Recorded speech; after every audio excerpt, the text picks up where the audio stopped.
إن الحمد لله نحمده ونستعينه ونستغفره ونؤمن به ونتوكل عليه ونثني عليه الخير كله ونعوذ بالله من شرور أنفسنا ومن سيئات أعمالنا من يهده الله فلا مضل له ومن يضلل فلا هادي له وأشهد أن لا إله إلا الله وحده لا شريك له وأشهد أن محمدا عبد الله ورسوله الذي بلغ الرسالة وأدى الأمانة ونصح الأمة وكشف بإذن ربه الغمة وتركنا على بيضاء ليلها كنهارها لا يزيغ عنها إلا هالك. أما بعد فإن أصدق الحديث كتاب الله وخير الهدي هدي محمد صلى الله عليه وسلم وشر الأمور محدثاتها وكل محدثة بدعة وكل بدعة ضلالة وكل ضلالة في النار أو كما قال عليه الصلاة والسلام. عباد الله، أوصيكم ونفسي بتقوى الله عز وجل. يقول سبحانه وتعالى في محكم التنزيل: يا أيها الذين آمنوا اتقوا الله حق تقاته ولا تموتن إلا وأنتم مسلمون. يقول سبحانه وتعالى: يا أيها الناس اتقوا ربكم الذي خلقكم من نفس واحدة وخلق منها زوجها وبث منهما رجالا كثيرا ونساء واتقوا الله الذي تساءلون به والأرحام إن الله كان عليكم رقيبا. يقول سبحانه وتعالى: وتزودوا فإن خير زاد التقوى واتقون يا أولي الألباب. اعلموا أن الله سبحانه وتعالى يراقبكم ثم يحاسبكم يوم لا ينفع مال ولا بنون إلا من أتى الله بقلب سليم. وأخلصوا أعمالكم لله سبحانه وتعالى. يقول عز من قائل: وما أمروا إلا ليعبدوا الله مخلصين له الدين حنفاء ويقيموا الصلاة ويؤتوا الزكاة وذلك دين القيمة. يقول الله سبحانه وتعالى في محكم التنزيل: وفرحوا بالحياة الدنيا وما الحياة الدنيا في الآخرة إلا متاع. يقول سبحانه وتعالى: اعلموا أنما الحياة الدنيا لعب ولهو وزينة وتفاخر بينكم وتكاثر في الأموال والأولاد. قال رسول الله صلى الله عليه وسلم: لو كانت الدنيا تعدل عند الله جناح بعوضة ما سقى كافرا منها شربة ماء. أخرجه ابن ماجه والترمذي. وقال الشيخ الألباني رحمه الله تعالى: صحيح لغيره. সম্মানিত হাজিরিন, মুসল্লিয়ানে কেরাম, শুরুতেই আমি আমাকে সহ আপনাদেরকে জীবনের প্রত্যেকটি পর্যায়ে প্রত্যেকটি পর্বে আল্লাহ রাব্বুল আলামিনের তাকওয়া অবলম্বন করার উপদেশ দিচ্ছি। আল্লাহ সুবহানাহু ওয়া তাআলা আমাদের সবাইকে সকল ক্ষেত্রে সকল পর্যায়ে আল্লাহ রাব্বুল আলামিনের তাকওয়ার পদ্ধতি অনুসরণ করার তৌফিক দান করুন। সম্মানিত হাজিরিন, আমরা আজকে অত্যন্ত গুরুত্বপূর্ণ একটি বিষয়ে আপনাদের সাথে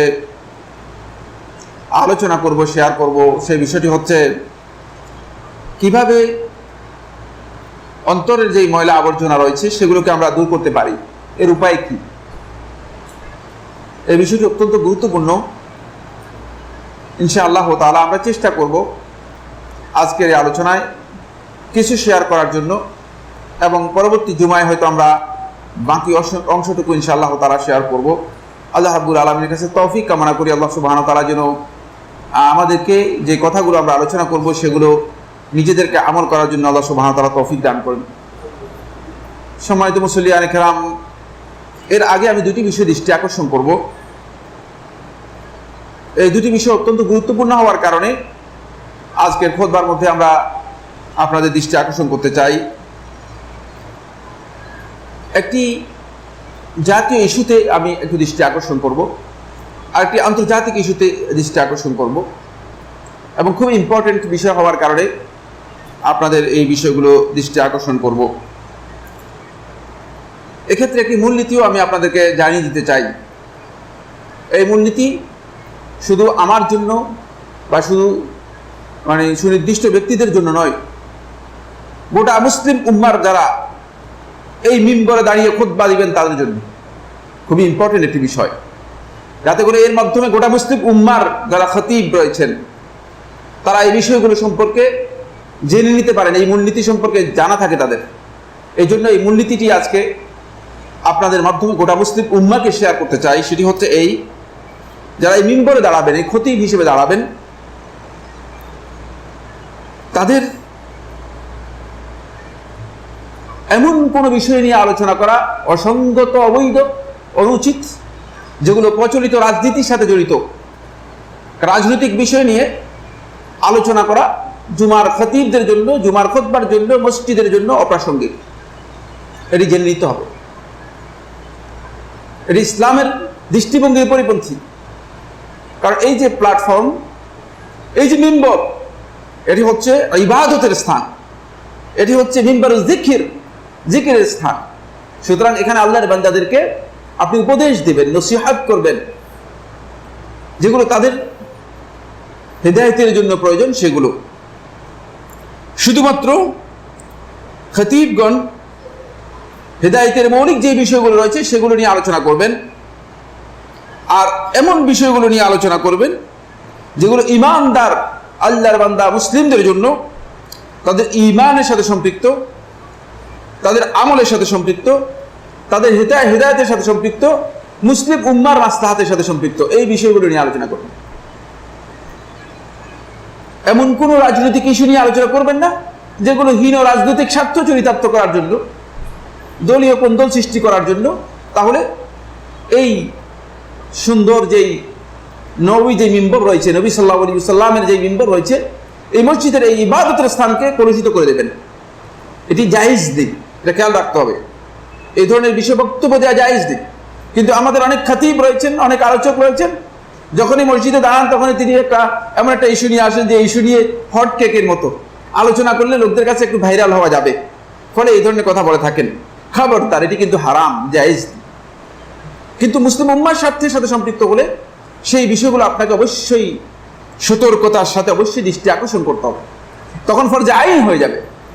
খতিবকে অবশ্যই উম্মার মাসলাহাতের সাথে জড়িত, উম্মার ঈমানের সাথে জড়িত, উম্মার আমলের সাথে জড়িত, উম্মার হিদায়াতের সাথে জড়িত এই চারটি পয়েন্ট নিয়ে বক্তব্য দেওয়া খতিবের উপর ফরজে আইন হয়ে যাবে।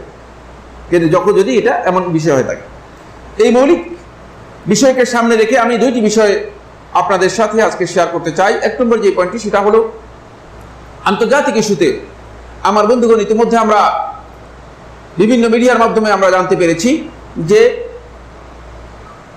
ফিলিস্তিন যেই রাষ্ট্র রয়েছে, মুসলিম রাষ্ট্র, যেটাকে প্যালেস্টাইন বলা হয় থাকে, এই ফিলিস্তিনের মুসলিম ভূখণ্ডকে 1947, 48, 49 ষড়যন্ত্রমূলকভাবে একটি চক্রান্ত করে মুসলিমদেরকে তাদের আবাসন থেকে বের করে দিয়ে সেখানে ইহুদি আবাসন তৈরি করা হয়েছে।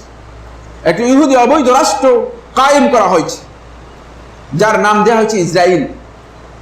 এর পরবর্তী থেকেই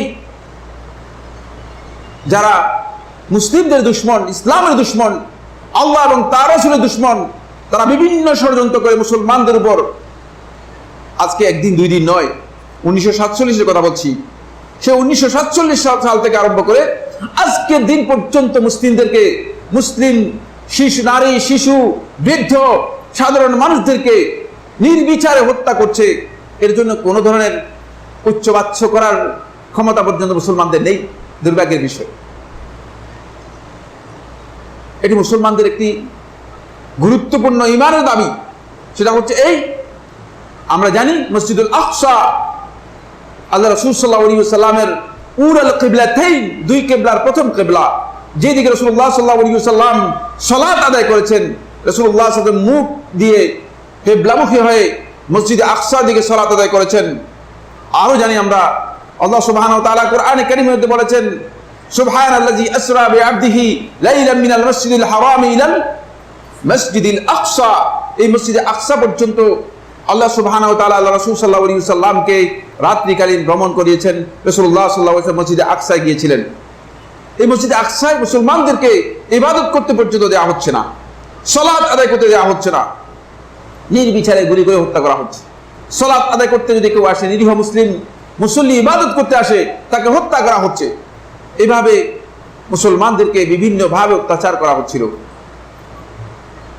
মুসলিম উম্মার যারা দায়িত্বশীল, আল্লাহ রাব্বুল আলামিনের কাছে আমাদের ফরিয়াদ, আল্লাহ রাব্বুল আলামিনের কাছে আমাদের দরখাস্ত, তাদেরকে আল্লাহ সুবহানাহু ওয়া তাআলা হিদায়াত দান করুন। তারা মুনাফিকের যেই চাদর রয়েছে, এই চাদর মরিয়ে তারা মুসলমানদের এই দৃশ্যগুলো অবলোকন করে মনে হয় যেন সিনেমা দেখে। আমি জানি না তাদের অন্তরের মধ্যে কি রয়েছে, আল্লাহ রাব্বুল আলামিন সবচেয়ে ভালো জানেন। যদি এর মাধ্যমে তাদের অন্তর পরিতৃপ্ত হয়, এর মাধ্যমে যদি তারা আত্মতুষ্টির ঢেকুর তোলার অপচেষ্টা করে, তাহলে তারা কাফির এভাবে কোনো সন্দেহ নেই। ইসলাম থেকে তারা পরিপূর্ণরূপে বেরিয়ে যাবে, এতে কোনো সন্দেহ নেই। ইসলামের মৌলিক দাবির পরিপন্থী এই ধরনের আচরণ। আজকে সবচেয়ে দুর্ভাগ্যের বিষয় হচ্ছে এই দীর্ঘদিন পর্যন্ত মুসলিম দেশগুলো এই ইসরায়েল নামক রাষ্ট্রের সাথে তাদের কোনো ধরনের কূটনৈতিক সম্পর্ক এবং এই রাষ্ট্রের স্বীকৃতি তারা দিচ্ছিল না। কিন্তু বিভিন্ন ষড়যন্ত্র করে ইতিমধ্যে বিভিন্ন দেশ, অল্প কয়েকদিন আগে আপনারা জানেন একটি দেশ তাদেরকে স্বীকৃতি দিয়ে মুসলিমদের এই অধিকারকে খর্ব করা হচ্ছে। মুসলিম উম্মার যে দাবি রয়েছে, ঈমানের দাবি, সেই আকসাকে ইহুদিদের হাতে তুলে দেওয়ার অপচেষ্টা এর মাধ্যমে করা হচ্ছে, বাস্তবায়ন করা হচ্ছে। এটি মুসলমানদের জন্য সবচেয়ে বড় দুর্ভাগ্যের বিষয়, মুসলিম উম্মার জন্য সবচেয়ে বড় দুর্ভাগ্যের বিষয়। মুসলমানদেরকে সতর্ক থাকতে হবে। আপনি এত অসতর্ক হলে চলবে না, কারণ আপনার ঘরে দুশ্মন আছে, বাইরে দুশ্মন আছে। আপনি দুশ্মন সম্পর্কে সচেতন না হয়ে, আপনার শত্রু সম্পর্কে জ্ঞান না রেখে যদি আপনি ঘর থেকে বের হন, তাহলে অবশ্যই আপনি পরাজিত হবেন, কোনো সন্দেহ নেই। অবশ্যই আপনি পরাজিত হবেন। এবং পৃথিবীর ইতিহাস সাক্ষী, মুসলিমগণ পৃথিবীর ইতিহাসে আপনারা জানেন দীর্ঘ প্রায় 550 থেকে 600 বছর পর্যন্ত এই ভারতবর্ষে মুসলিমদের শাসন ছিল, কিন্তু তারা নির্যাতন করেনি, অত্যাচার করেনি। তারা অমনোযোগী ছিল, তারা গাফেল ছিল, তারা তাদের দ্বীনের ব্যাপারে তাদের জ্ঞান ছিল না, দ্বীনের ব্যাপারে তাদের অজ্ঞতা ছিল। এই দ্বীনের অজ্ঞতার কারণে আজকে মুসলিমদেরকে তার জন্য খেসারত দিতে হচ্ছে, আক্কেল সালামি দিতে হচ্ছে, মসজিদের জায়গায় মন্দির তৈরি করা হচ্ছে। মুসলিমগণ সিনেমা দেখছে, আমরা সিনেমা দেখছি, ঠিক কিনা? আপনারা যারা এখানে আছেন আপনারাও সিনেমা দেখতেছেন। কিছু করার নেই, সিনেমা এই জন্য বললাম, কিছু করার তো আমাদের নেই, বলার মতো করার মতো কোনো সাধ্য তো আমাদের হাতে নেই। এই দেখা ছাড়া আর কিছুই করতে পারছি না। এর কারণ কি? কারণ হচ্ছে একটাই, সেটা হচ্ছে এই যে আমরা সত্যিকার অসতর্ক ছিলাম। আমাদের অসতর্কতার কারণেই এই অবস্থা তৈরি হয়েছে। আপনি ইতিহাস দেখুন, 550 থেকে 600 বছরের ইতিহাসে একজন হিন্দুকে অন্যায়ভাবে হত্যা করা হয়েছে, এর কোনো দলিল কেউ পেশ করতে পারবে না, ইতিহাস থেকে প্রমাণ দিতে পারবে না। কিন্তু আপনি যদি দেখেন সকল অসাম্প্রদায়িক বক্তব্য যারা দিচ্ছে, সকল যারা অহিংস আন্দোলন এবং রাজনীতির কথা বলছে, তাদের অবস্থা আপনি দেখেন যে তারা এক বছরে কত লোককে অবৈধভাবে, অন্যায়ভাবে, শুধুমাত্র ধর্মীয় হিংস্রতার কারণে, সাম্প্রদায়িকতার কারণে হত্যা করছে। তাদের সেটা হিংস্রতা নয়, তাদের সেটা সাম্প্রদায়িকতা নয়, তাদের সেটা জঙ্গিবাদ নয়, তাদের সেটা উগ্রতা নয়, তাদের সেটা উগ্রপন্থা নয়, প্রান্তিকতা নয়। কিন্তু যদি কোন মিসগাইডেড মুসলিম ব্যক্তি, কোন পথভ্রষ্ট মুসলিম যদি সামান্য একটা কাজ করে, গোটা পৃথিবীর সব একসাথ হয়ে সকল মিডিয়া একসাথ হয়ে একটি বক্তব্য যে উগ্রবাদ মুসলমানদের মধ্যে আবার চাঙ্গা হয়ে উঠেছে। এর কারণ হচ্ছে একটাই, সেটা হলো এই না আপনার দুশ্মনরা সচেতন, আর আমি আর আপনি দুশ্মনকে সেটাই চিনি না। এই জন্য প্রথম দৃষ্টি আকর্ষণ করতে চাই আমার বন্ধুগণ, যারা প্যালেস্টাইনের এই ভূখণ্ডের ব্যাপারে ইসরায়েলের সাথে এই চুক্তি করেছেন, এটি আল্লাহর কসম করে বলছি মুসলিম উম্মার সাথে খেয়ানত, এই খেয়ানতের জন্য কিয়ামতের দিন তাদেরকে জবাবদিহি করতে হবে আল্লাহ রাব্বুল আলামিনের কাছে। মুসলিম উম্মার সাথে খেয়ানত, মুসলিম উম্মার হকুকের সাথে, অধিকারের সাথে, রাইটসের সাথে খেয়ানত। এই খেয়ানত যারা করবেন তারা অবশ্যই কিয়ামতের দিন জবাবদিহি করতে হবে, আমাদের বলার কোনো ক্ষমতা নেই। এজন্য আমরা আপনাদের কাছে জানিয়ে দিতে চাই, আপনারা যে কাজ করছেন সে কাজ খেয়ানত, এতে কোনো সন্দেহ নেই। 2 নম্বর যে বিষয়টি আমি দৃষ্টি আকর্ষণ করতে চাই আমার বন্ধুগণ, এটি আমি বলেছি জাতীয় ইস্যুতে আমি একটা কথা বলবো, এটি মুসলমানদের ঈমানের সাথে সম্পৃক্ত, ঈমানদারদের ঈমানের দাবির সাথে সম্পৃক্ত। এটি হেলা খেলার বিষয় নয়, তামাশার বিষয় নয়। খুবই স্পষ্ট করে আমি বলে দিতে চাই, এই দেশের রাষ্ট্রধর্ম ইসলাম, এই দেশের 90 থেকে 95% লোক ইসলাম এর অনুসরণ করে থাকে। সুতরাং রাষ্ট্রধর্ম ইসলাম থাকাটাই সঙ্গত। তাই এখানে রাষ্ট্রধর্ম ইসলাম নিয়ে আপনি রিড করবেন, আপনি খামখেয়ালি করবেন, মুসলিমদেরকে আপনি কি বুঝাচ্ছেন, কি দেখাচ্ছেন?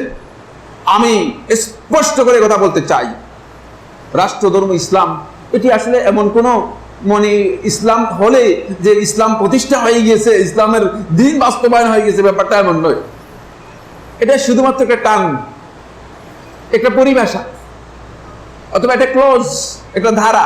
এই ধারা দিয়ে না সংবিধানের কোনো মর্যাদা বৃদ্ধি পেয়েছে, না ইসলামের কোনো মর্যাদা বৃদ্ধি পেয়েছে, না মুসলমানদের কোনো মর্যাদা বৃদ্ধি পেয়েছে। কিন্তু এটাকে সংবিধান থেকে বাদ দিয়ে মুসলিমদের ঈমান এবং অনুভূতিতে আঘাত দেওয়া, এটি চরম ধৃষ্টতা ছাড়া আর কিছুই নয়। তাই আমি স্পষ্ট করে এই বিষয়ে আপনাদের বলতে চাই বন্ধুগণ, যেটা সেটা হচ্ছে এই, যেটি ঈমানের দাবি, এটা কোনো কোর্ট অথবা কোনো আদালতের পক্ষ থেকে এই ধরনের নির্দেশনা দেওয়ার কোনো বৈধতা নেই যে রাষ্ট্রধর্ম ইসলাম থাকবে কি থাকবে না, কারণ কোর্টের এই ক্ষমতা নেই। এই দেশের জনগণ একটি সিদ্ধান্ত নেবে।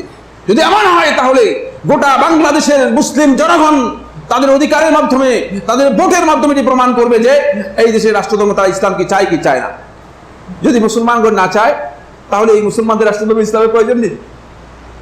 আর যদি মুসলমানরা চায় তাহলে তাদেরকে অবশ্যই তাদের রাষ্ট্রধর্ম ইসলাম এটি এস্টাবলিশ করতে হবে। তাই এই ক্ষেত্রে ঈমানের দাবি হচ্ছে মুসলিমদের। অবশ্যই মুসলিম ব্যক্তি, আপনি যদি আপনার ধর্ম ইসলাম ঘোষণা করেন তাহলে আপনার রাষ্ট্রের ধর্ম আপনি ইসলাম চাইবেন না, এটা কোনোদিন হতে পারে না। সুবহানাল্লাহ। আশ্চর্যের বিষয় হচ্ছে এই, যে সমস্ত ঠাকুরগণ, যে সমস্ত পণ্ডিতগণ এই ধরনের বক্তব্য দিচ্ছেন, তারা অল্প কিছুদিন আগে 1952 সালে যখন ভাষা আন্দোলন হলো, তখন রাষ্ট্রভাষা নিয়ে যারা বক্তব্য দিচ্ছিলেন, রাষ্ট্রভাষা করতে হবে বাংলা। কারণ কি? বেশিরভাগ লোক বাংলা বলে। তখন ঢাকা শহরের অধিকাংশ লোক উর্দু বলত, তখন ঢাকা শহরের অধিকাংশ লোক উর্দু বলত, বিভিন্ন জায়গায় উর্দু স্পিকিং ছিল। তারপরে যেহেতু বেশিরভাগ লোক বাংলা বলে, এই জন্য বাংলা হতে হবে, বাংলা ভাষা। যদি বেশিরভাগ লোকের উপর নির্ভর করে রাষ্ট্রভাষাকে বাংলা করা অপরিহার্য, এবং এর জন্য আন্দোলন করতে হয়, এর জন্য রক্ত দিতে হয়, এর জন্য বিভিন্ন ধরনের হত্যাযজ্ঞে চলে যেতে হয়, তাহলে দ্বীনের জন্য, ইসলামের জন্য আল্লাহর বান্দাগণ বক্তব্য দেবে না? এটা হতেই পারে না। এটা অপরিহার্য একটি বিষয়, ঈমানের দাবি। তাই আমি স্পষ্ট করে এই বিষয়ে আপনাদের দৃষ্টি আকর্ষণ করতে চাই আমার বন্ধুগণ, সেটা হচ্ছে এই দেশে যেহেতু মুসলিম সংখ্যাগরিষ্ঠ, শুধু সংখ্যাগরিষ্ঠ নয়, অনেক বেশি সংখ্যাগরিষ্ঠ, এখানে 90% মুসলিম রয়েছে। সুতরাং প্রশ্নই আসে না সংবিধান থেকে রাষ্ট্রধর্মকে বাদ দিয়ে আপনি এর মাধ্যমে মুসলিমদের অনুভূতিতে ঈমানে আঘাত দেবেন, এটি সঙ্গত নয়। এই কাজ যারা করছেন ধৃষ্টতা, সীমালঙ্ঘন। আমি মনে করে থাকি সংশ্লিষ্ট কর্তৃপক্ষের উপর ওয়াজিব হচ্ছে তাদেরকে এর জন্য, এই ধৃষ্টতার জন্য তাদেরকে যথাযথ শাস্তির মুখোমুখি করা, যথাযথ তাদের ব্যাপারে সিদ্ধান্ত দেয়া। এই দুটি বিষয় আজকের আলোচনায় দৃষ্টি আকর্ষণ করার পরে আমরা আজকের মূল আলোচ্য বিষয়ে যেতে চাই আমার বন্ধুগণ।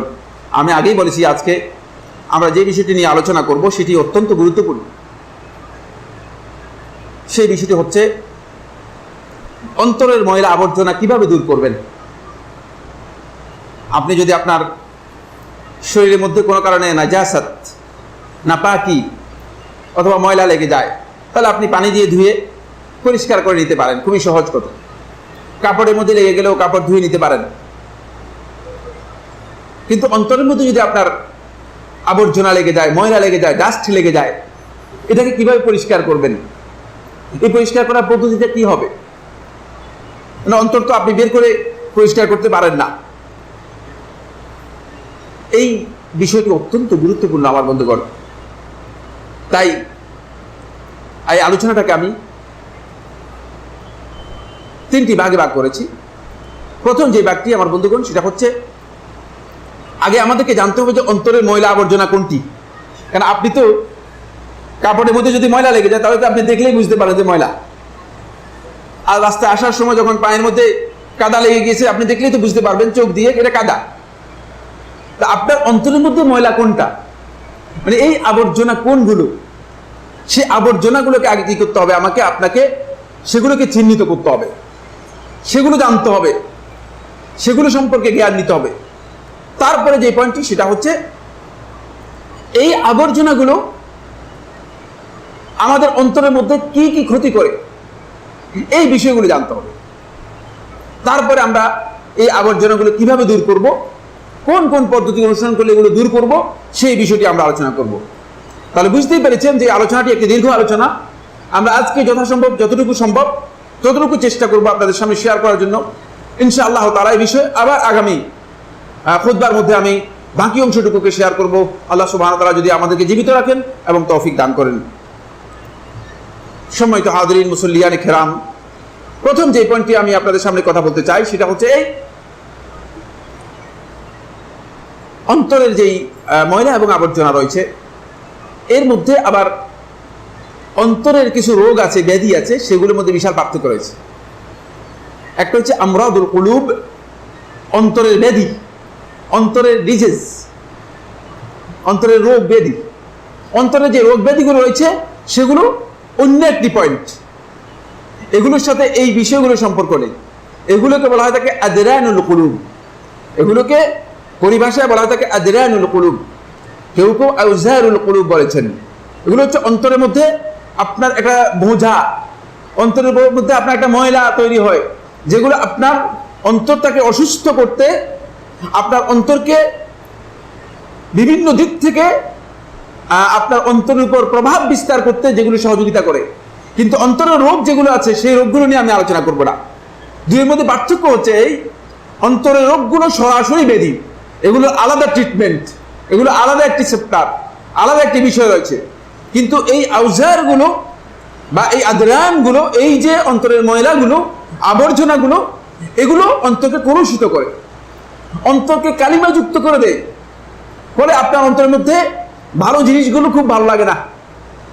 এই মসজিদে জুমার খুতবার মধ্যে বসে আছেন, মানে আমি সুনির্দিষ্ট করে বলছি না যে অমুক অমুক অমুক, তার কাছে কোরআন এবং হাদিসের কথা ভালো লাগে না।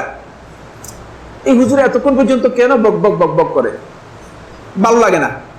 বুঝতে হবে যে ওই অন্তরের কলুষিত হয়ে আছে। বুঝতে পেরেছেন কিনা? অন্তরের মধ্যে ওই ময়লা আবর্জনা পড়ে গিয়েছে, ডাস্টবিনের মধ্যে যেমন ময়লা আবর্জনা পড়ে গিয়েছে, এটাকে পরিষ্কার করতে হবে।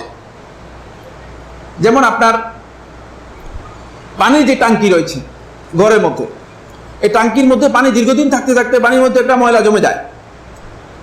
এটা কিন্তু মানে দূষিত পানি নয়, কিন্তু পানির মধ্যে একটা ময়লা জমে গিয়েছে, এই ময়লা পরিষ্কার করতে হয়। ঠিক অনুরূপভাবে এই জিনিসগুলো আমাদেরকে, আমাদের অন্তরগুলোকে কলুষিত করে দেয়, কালিমা যুক্ত করে দেয়। ফলে অন্তর এক পর্যায়ে গিয়ে হয়তো অসুস্থ হয়ে পড়বে, অথবা আস্তে আস্তে আস্তে করে, যেটা আল্লাহ রাসূল সাল্লাল্লাহু আলাইহি ওয়াসাল্লাম বলেছেন, আমাদের অন্তর একেবারেই মরেই যাবে। একেবারে অন্তরের স্টেজ এমন পর্যায়ে চলে যায়, শেষ পর্যন্ত অন্তর মরেই যায়, অন্তরের মৃত্যু পর্যন্ত স্টেজ রয়ে গিয়েছে। কিন্তু আমরা ব্যাধিগুলো নিয়ে আলোচনা করছি না, আমরা আলোচনা করব শুধুমাত্র ময়লা আবর্জনাগুলো নিয়ে। আসুন 1 নম্বর যে পয়েন্টটি, শুধু আগে পয়েন্টগুলো আলোচনা করি, তারপর পয়েন্টগুলোর ব্যাখ্যায় যাব। 1 নম্বর হচ্ছে আমার বন্ধুগণ, দুনিয়ার প্রতি মোহ। দুনিয়াকে সবচেয়ে বেশি অগ্রাধিকার দেয়া, পার্থিব জীবনকে অগ্রাধিকার দেয়া। বাল তু'থিরুনাল হায়াতাদ দুনিয়া ওয়াল আখিরাতু খায়রুন ওয়া আবকা, বরং তোমরা দুনিয়ার পার্থিব জীবনকেই অগ্রাধিকার দিচ্ছ। আল্লাহ তাআলা স্পষ্ট করে বলে দিচ্ছেন ওয়াল আখিরাতু খায়রুন ওয়া আবকা, অথচ আখিরাত হচ্ছে তোমাদের জন্য উত্তম এবং তোমাদের জন্য একেবারে স্থায়ী। দুনিয়ার জীবনটাকে, এই দুনিয়ার প্রতি যত মোহ আপনার বাড়বে, তত ময়লা আপনার অন্তরের মধ্যে লেগে যাচ্ছে, শরীরে না, ভিতরের ময়লা লেগে যাচ্ছে। যে ভয়ঙ্কর একটা ময়লা, আবর্জনা, এই আবর্জনটা দুনিয়ার প্রতি নির্মোহতার বিষয়টি। এই জন্যই আল্লাহ রাসূল সাল্লাল্লাহু আলাইহি ওয়াসাল্লাম বারবার কি করেছেন, আমাদেরকে ইঙ্গিত দিয়েছেন যাতে করে আমরা দুনিয়ার প্রতি নির্মোহ হতে পারি, দুনিয়ার মোহ থেকে নিজেদেরকে কি করতে পারি, মুক্ত করতে পারি। তাই এটা হলো এক নম্বর বা এক নম্বর ময়লা আবর্জনা। এর মাধ্যমে অনেকগুলো রোগ দেখা দিবে, কিন্তু আমি সেটা আলোচনা করব না। আমি আলোচনা করব শুধুমাত্র এই ময়লা থেকে, এই মানে আবর্জনাকে কিভাবে পরিষ্কার করবেন। 2 নম্বর যেই ময়লা আবর্জনা, যেগুলো অন্তরের মধ্যে আমাদের অন্তরকে কলুষিত করবে, কালিমাযুক্ত করে দেবে, সেটা হলো আত-তাআল্লুকু বিল আসবাবিদ যাহিরা। বাহ্যিক যে উপায় উপকরণ আছে, এই উপায় উপকরণের মধ্যে নিজেকে পরিপূর্ণরূপে মিশিয়ে যাওয়া, সম্পৃক্ত করে নেওয়া। এখন একদম মনে করতেছেন যে যদি নাকের মধ্যে এটা, মুখের মধ্যে মাস্ক না দেয়, মনে হয় যেন সে বাঁচবেই না, এ ধরনের আছে কিনা। তিনি এটা এটা এটা এটা প্রোটেকশন, এটা জায়েজ, সতর্কতা অবলম্বন করা ইসলামী শরীয়তের মধ্যে জায়েজ। সামনে আমি এই বিষয়ে বিস্তারিত আলোচনা করব, কিন্তু খেয়াল রাখতে হবে যে পয়েন্টটি, সেটা হচ্ছে এটা হলো বাহ্যিক উপায় উপকরণ। এর সাথে যদি নিজেকে পরিপূর্ণরূপে আপনি সম্পৃক্ত করে দেন, সংযুক্ত করে দেন, তাহলে আপনি আসল জিনিস থেকে কি হয়ে যাবেন, মিসগাইডেড হয়ে যাবেন, বিচ্যুত হয়ে যাবেন, আসল জায়গা থেকে বিচ্ছিন্ন হয়ে যাবেন। আমরা আমাদের একেবারেই ধারণা এমন পর্যায়ে চলে গিয়েছে যে চাকরি না হলে খাবার নেই।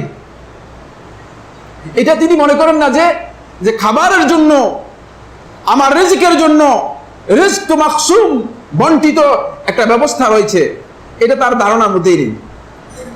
এই ময়লা আবর্জনা এমনভাবে আমাদের এই আবর্জনাটা আমাদের মধ্যে, আমাদের অন্তরের মধ্যে এসে স্থান গেড়ে নিয়েছে যে আপনি মনে করতেছেন যে যদি 2 টাকা সদকা করলেন, দান করলেন, সাথে সাথেই আপনার মনে হয় যেন আপনার অন্তরের মধ্যে মানে আবর্জনা এমনভাবে এসেছে যে আপনার অন্তরের মধ্যে এমন একটা প্রভাব হয় যে মসজিদের মধ্যে 10 টাকার নোট দেওয়ার সময় তিনি মনে করেন যে 10 টাকা দিলে তাহলে যাওয়ার সময় যেতে পারে কিনা, অবস্থা কি হয়ে যায়। মানে এই যে এটা অন্তর এর সাথে জড়িত হয়ে গেছে। আবার অনেকে দেখা যায় ভিক্ষুকে টাকা দেওয়ার সময় তিনি পকেটের মধ্যে দেখেন যে 2 টাকা দিচ্ছেন, কিন্তু 2 টাকা সিরা কোনটা আছে, সিরাটা আর নতুনটা একই দাম, 2 টাকা সিরাটার দাম কম, ব্যাপারটা এমন কিনা। দেখেন এই যে অন্তরের এই তাআল্লুকটা বাহ্যিক অবস্থার সাথে এমন ভাবে অন্তরের মধ্যে এটা মিশে গিয়েছে যে আমরা ভিক্ষুকে 2 টাকা দিচ্ছি, দেওয়ার সময় খেয়াল করতেছি টাকাটা সিরা কিনা, যদি সিরা হয় তাহলে ভিক্ষুকে দেবে। এর কারণ একটাই, সেটা হচ্ছে ওই অন্তরের মধ্যে বাহ্যিক উপায় উপকরণগুলো এমন ভাবে লেগে গিয়েছে। এগুলো থেকে অন্তরকে পরিষ্কার করতে হবে। অন্তরকে পরিষ্কার করার যে পদ্ধতি, সেই পদ্ধতিতে আসতে হবে। এটা হলো 2 নম্বর যে আবর্জনার কথা বললাম। 3 নম্বর যে আবর্জনা, সেটা হচ্ছে বন্ধুগণ আল্লাহ রাব্বুল আলামিনের রহমত এবং আল্লাহ তাআলার জিম্মা থেকে নিজে হতাশ হয়ে যাওয়া, নিজে হতাশ হয়ে যাওয়া। খেয়াল রাখতে হবে আমাদেরকে। আমরা দেখতে পাই অনেককে এমন আছেন যে আল্লাহ রাব্বুল আলামিনের রহমত থেকে হতাশ। এই হতাশা তাকে ওই দুনিয়ার জীবনেও তাকে ক্ষতিগ্রস্ত করে, আর আখিরাতের জীবন পুরোটাই তাকে কি করে দেয়, নষ্ট করে দেয়। এটা সবচেয়ে বড় অন্তরের আবর্জনা। এই হতাশা যখন আসবে, তখন আপনি জীবনের প্রত্যেকটি পর্যায়ে, প্রত্যেকটি পরতে আপনি সবচেয়ে বেশি ক্ষতিগ্রস্ত হবেন। এই হতাশা থেকে আমাদেরকে বেরিয়ে আসতে হবে। আর বেরিয়ে আসার বিষয়টি মূলত আল্লাহ রাসূল সাল্লাল্লাহু আলাইহি ওয়াসাল্লাম আমাদেরকে হাদিসের মধ্যে এই নির্দেশনা দিয়েছেন। আমরা এই বিষয় নিয়ে আলোচনা করবো। এটা হলো 3 নম্বর যেই ময়লা এবং আবর্জনা। 4 নম্বর যেই ময়লা এবং আবর্জনা সেটা হলো আল-গাফলাতু মিনাল্লাহি ওয়া সাতওয়াতিহি। আল্লাহ রাব্বুল আলামিন এর ক্ষমতা, আল্লাহ রাব্বুল আলামিনের শ্রেষ্ঠত্ব এবং তার শক্তি থেকে অমনোযোগী হয়ে যাওয়া।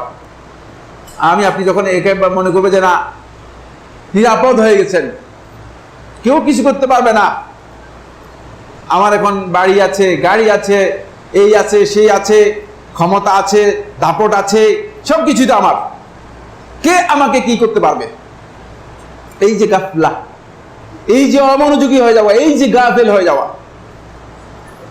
আল্লাহ রাব্বুল আলামিনের বড়ত্ব থেকে এই যে গাফেল হয়ে যাওয়ার বিষয়টি, আমার বন্ধুগণ, এটি অন্তরের সবচেয়ে বড় আবর্জনা।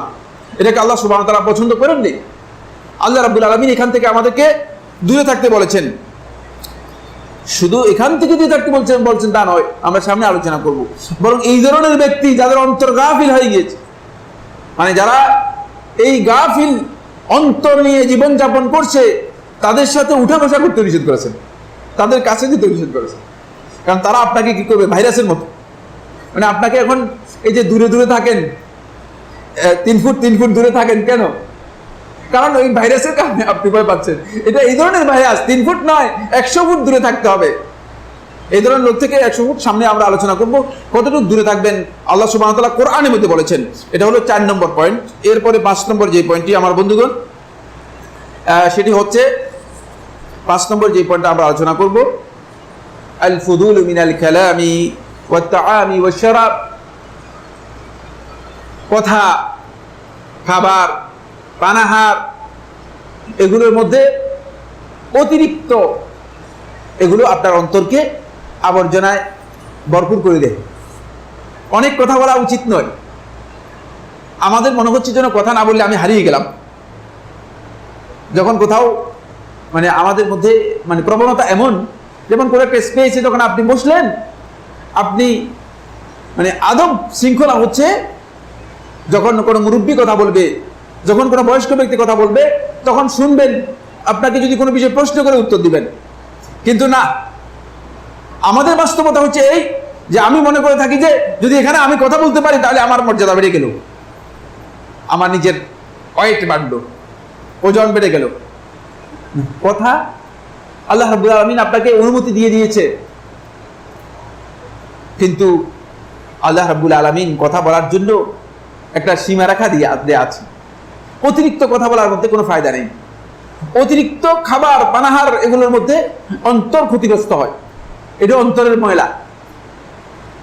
এই জন্য আপনি সালেহীনদেরকে দেখতে পাবেন, যারা সত্যিকার আল্লাহ রাব্বুল আলামিনের নৈকট্য লাভ করতে পেরেছে এবং আল্লাহ রাব্বুল আলামিনের আনুগত্যের মাধ্যমে আল্লাহ রাব্বুল আলামিনের সামনে যারা ধর্ণা দিতে পেরেছে, যারা উপস্থিত হতে পেরেছে, তারা সবাই, তাদের খাবার ছিল পরিমিত, তাদের ঘুম ছিল পরিমিত, তাদের পানাহার ছিল পরিমিত, সব কিছু পরিমিত ছিল। তারা এগুলোকে নিয়মিত করেছেন। এটি স্বাস্থ্যের জন্য যেমন স্বাস্থ্যকর, স্বাস্থ্যের জন্য যেমন উপকারী, ঠিক পাশাপাশি এটা সকল দিক থেকে অত্যন্ত গুরুত্ব বহন করে থাকে। এ বিষয়ে আমরা কথা বলবো। এরপরে যে পয়েন্টটি, 6 নম্বর যে পয়েন্টটা, সেটা হলো বন্ধুগণ, অনেক লম্বা লম্বা স্বপ্ন। স্বপ্ন তো আমাদের এখন বিশাল স্বপ্ন। বিল্ডিং যখন 6 তলা হয়েছে, তিনি বারবার তাকান আর দেখেন পাশের বিল্ডিং তো 10 তলা। বুঝতে পেরেছেন কিনা? তিনি 6 তলা যখন দেখেছেন, তখন তিনি দেখেন যে কি রে, 6 তলা, পাশের বিল্ডিং তো 10 তলা। স্বপ্ন প্রলম্বিত করছেন,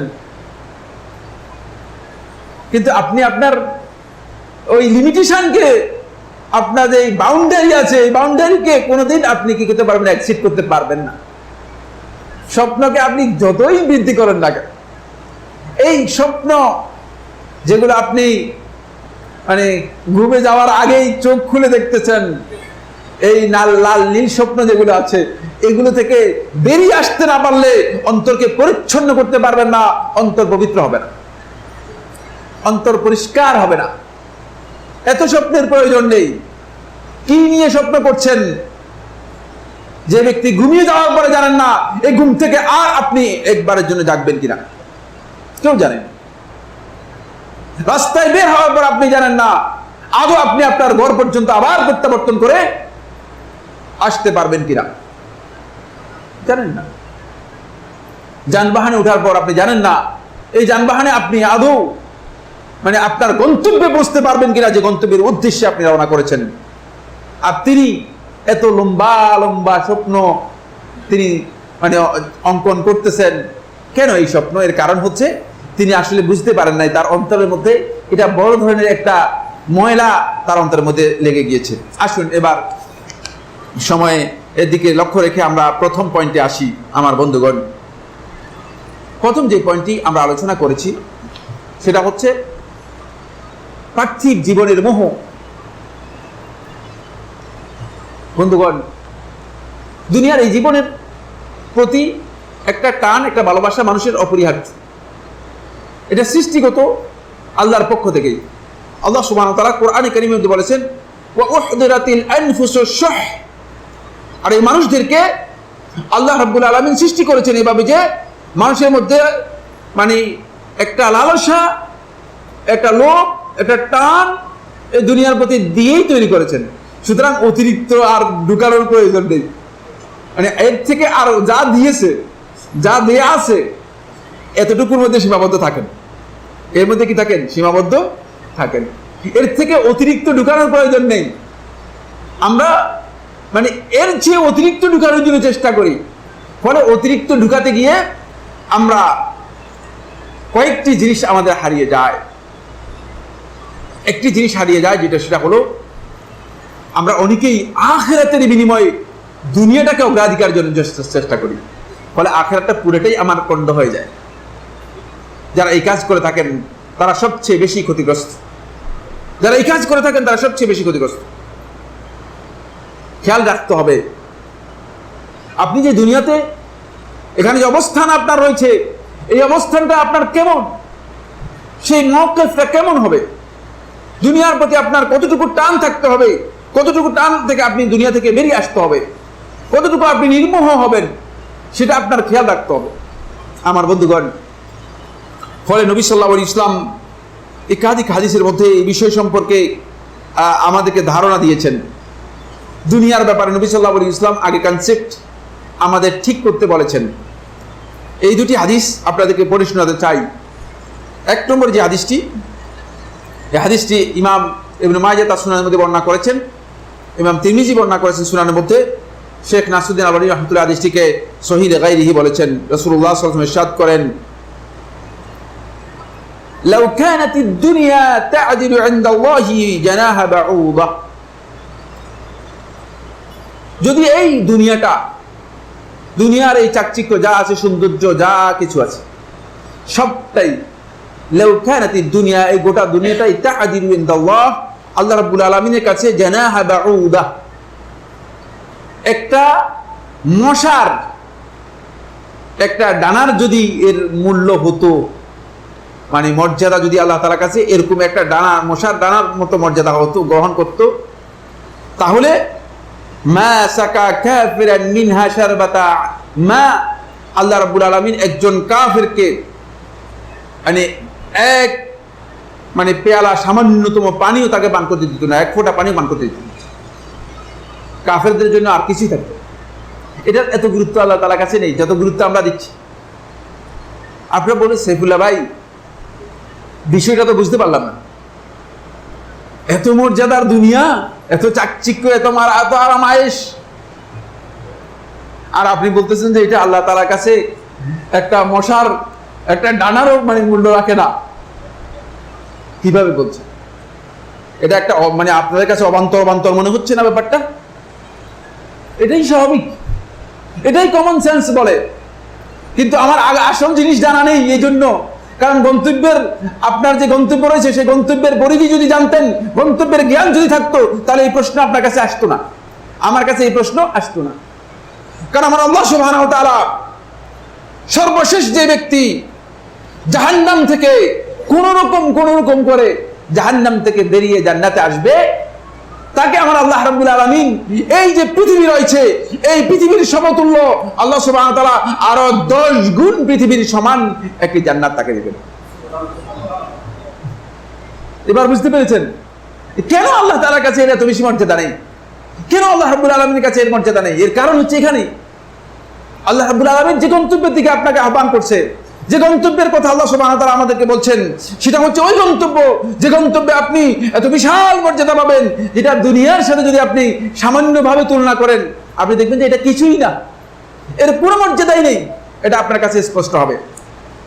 আমার বন্ধুগণ একটু ভালো করে লক্ষ্য করুন, সেটা হচ্ছে এই যে মসজিদ হানজালা, এটা তো মোটামুটি মানে এখানে আমরা কত প্রায় মনে করেন 200-300 যত মানে লোক আমরা বসে আছি, একটা স্পেস আছে, এবার চোখে দেখতে পাচ্ছি, ঠিক না? আচ্ছা, এখন আপনাকে যদি আমি গোটা ঢাকা শহরের ম্যাপের মধ্যে আপনাকে বলি যে মসজিদে হানজালা বের করে দেন, পারবেন তো ইনশাল্লাহ? কোথাও দেখা যাচ্ছে না, দেখা গেলেও হয়তো বিন্দুর মতো, দেখা গেলেও এটা কি বিন্দুর মতো। এরপরে আমি যদি আপনাকে বলি যে পৃথিবীর ম্যাপের মধ্যে মসজিদে হানজালা বের করে দেন, বের করে দিতে পারবেন তো? তখন আপনারা মানে আর বের করে দিতে পারবেন না। এরপরে আমি যদি বলি যে পুরা সৌরজগতের মধ্যে মসজিদে হানজালাটা বের করে দেন, তখন আপনি বলবেন না, কারণ এই যে বিশাল সৌরজগৎ রয়েছে, এই সৌরজগতের বাইরে 60টি ছায়াপথ রয়েছে, যেগুলো এই জগতের চেয়েও বিশাল বিশাল আল্লাহর সৃষ্টি। সুতরাং এটাকে আপনি ওই যে রাসূল সাল্লাল্লাহু আলাইহি ওয়াসাল্লাম হাদিসের মধ্যে বলেছেন জানাহু বাউদা, একটা মশার একটা ডানার যেই তুলনা করেছেন, এই ডানাও আপনি সেখানে তালাশ করে পাবেন না। এই মসজিদে হানজালাকে ওই মশার ডানাও কি করে তুলনা করে আপনি সেখানে পাবেন না। এই বিশাল সৌরজগৎ সৃষ্টি জগৎকে দেখলে আমি ঊর্ধ্ব লোকের কথা বলছি না, আমি আসমানের মানে উপরে যে আসমানের কথা আছে সেদিকে যাচ্ছি না, শুধুমাত্র এই সৌরজগতের বিষয়গুলো যদি আপনি দেখেন তাহলে আপনি একটা মশার সমান পর্যন্ত এখানে খুঁজে পাবেন না এই মসজিদটাকে পাবেন না। সৌরজগতে যদি আপনি যান তাহলে আপনার কাছে স্পষ্ট হয়ে যাবে। এই কারণেই তো আল্লাহর এই সৃষ্টি জগতের মধ্যে এই দুনিয়ার এত বিশাল মর্যাদা নেই। ফলে আল্লাহ রাব্বুল আলামিন এই যে নিয়ামতগুলোকে আল্লাহর বান্দাদের জন্য আল্লাহ রাব্বুল আলামিন রেখে দিয়েছেন, এগুলোকে আল্লাহ রাব্বুল আলামিন সবার জন্য কমন করে দিয়েছেন। তাই আমার বন্ধুগণ আপনি দেখতে পাবেন আল্লাহ তাআলা যারা আল্লাহকে বিশ্বাস করেন, ঈমানদার মুসলিম, তাদেরকে আল্লাহ সুবহানাহু ওয়া তাআলা এই পৃথিবীতে তার নিয়ামতগুলো দিচ্ছেন।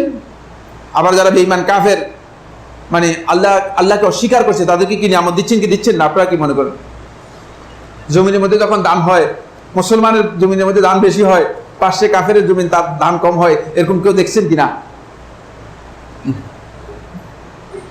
আমার আল্লাহ রাব্বুল আলামিন এই পার্থক্য করেন না এই জন্য, কারণ দুনিয়ার এই নিয়ামতটা, এই দুনিয়ার এই সম্পদ, দুনিয়ার এই প্রাচুর্য, এটা আল্লাহ রাব্বুল আলামিনের কাছে